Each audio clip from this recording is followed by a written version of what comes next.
بسم اللہ الرحمن الرحیم۔ صحیح بخاری حدیث نمبر 266۔ میں نے آپ صلی اللہ علیہ وسلم کے لیے غسل کا پانی رکھا تو آپ صلی اللہ علیہ وسلم نے پہلے پانی اپنے ہاتھوں پر گرا کر انہیں 2 یا 3 بار دھویا، پھر اپنے دائیں ہاتھ سے بائیں پر گرا کر اپنی شرمگاہوں کو دھویا، پھر ہاتھ کو زمین پر رگڑا، پھر کلی کی اور ناک میں پانی ڈالا، پھر اپنے چہرے اور ہاتھوں کو دھویا، پھر اپنے سر کو 3 مرتبہ دھویا، پھر اپنے سارے بدن پر پانی بہایا، پھر آپ اپنے غسل کی جگہ سے الگ ہو گئے، پھر اپنے قدموں کو دھویا۔ حدیث نمبر 267۔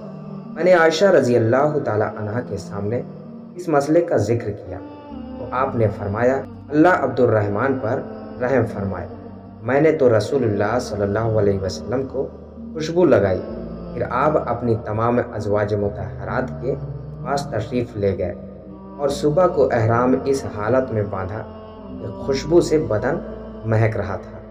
حدیث نمبر 268۔ نبی کریم صلی اللہ علیہ وسلم دن اور رات کے ایک ہی وقت میں اپنی تمام ازواج مطہرات کے پاس گئے اور یہ 11 تھی، 9 منکوحہ اور 2 لونڈیاں۔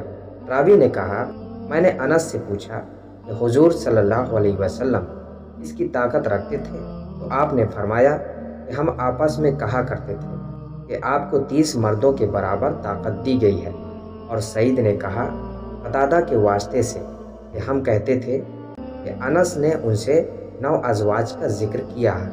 حدیث نمبر 269۔